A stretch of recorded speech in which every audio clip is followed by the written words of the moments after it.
In today's video, we're going to cover the UK 33rd licensing round. We've been waiting a long time for it. Here is the third tranche results. It's quite amazing. Number of people who come up and ask you for a selfie.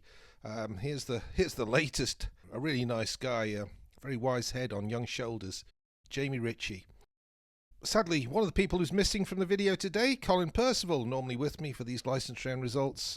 Sadly, these results were put out on the Friday at the end of the week, and we weren't able to meet up before the weekend came.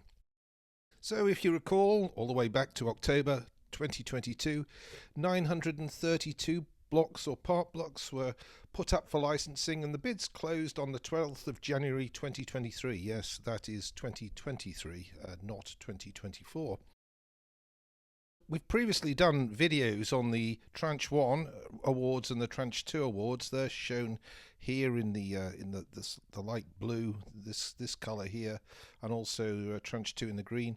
But today we're going to review the dark blue, and mainly they're in the southern North Sea here. It's been a piecemeal award and lots and lots of delays.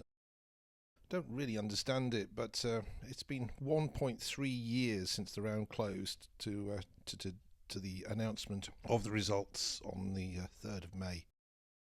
About a third of the open acreage has been awarded. In the third tranche, there's some 31 offers, 29 new offers, 2 mergers of licenses, which, well, you know, that's administrative.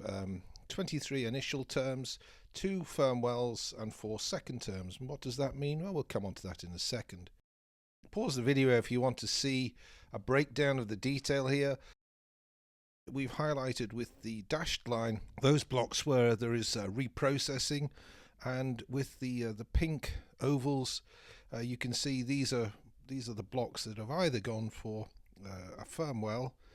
There are 2 of them, and or into the second term, and they're the companies who will be the operators of those.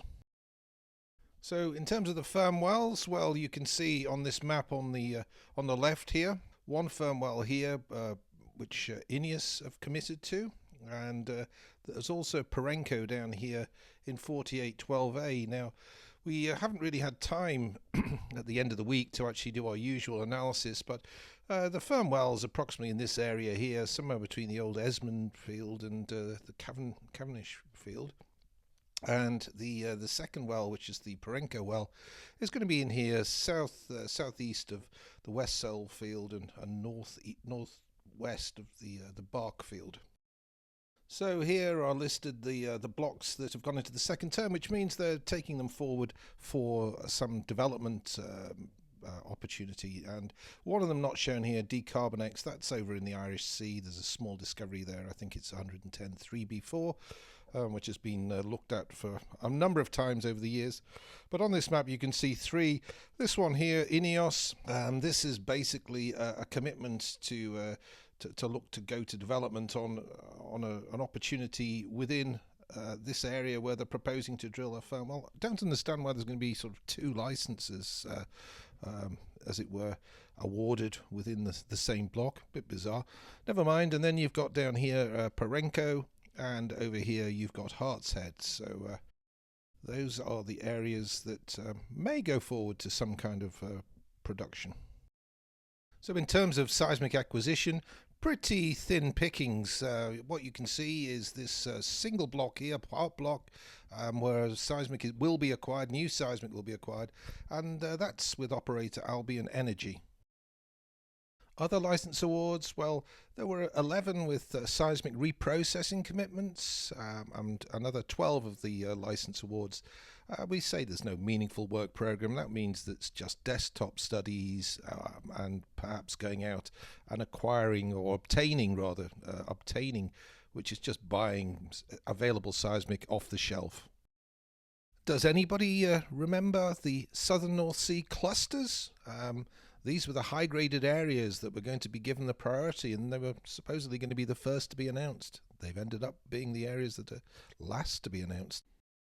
Here's a refresher. These are the areas that were to be high-graded and seen as having potential for future developments. Well, what are your thoughts? Were these identified correctly, and are they being chased after? Here's a map of all the undrilled opportunities on the UKCS. It comes from our TROVE database. You can see down here in the southern North Sea, there's all sorts of prospects and opportunities that haven't yet been drilled.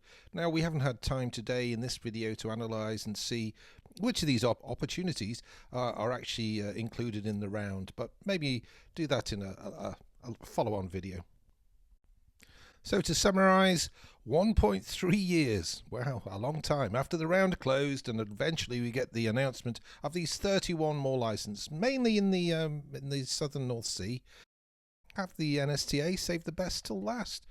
2 firm commitments, that's great news, but really that's all there has been throughout the entirety of the 33rd round, so fairly thin pickings. Also thin pickings for the seismic companies, a bit more processing, but only 1 small acquisition. And finally, special thanks to Martin Booth and Chris Colley at Zenith Energy, who very kindly invited me out for a dinner, and at that I met Jamie Ritchie, and has to be said, I did actually ask him for the selfie. Now, if you are famous and you have been looking to appear in a Trove News video, it's been on your bucket list, then do come up and say hi, and let's get the selfie together, and we'll feature it in one of our upcoming videos. Anyway, that's enough for now. Bye.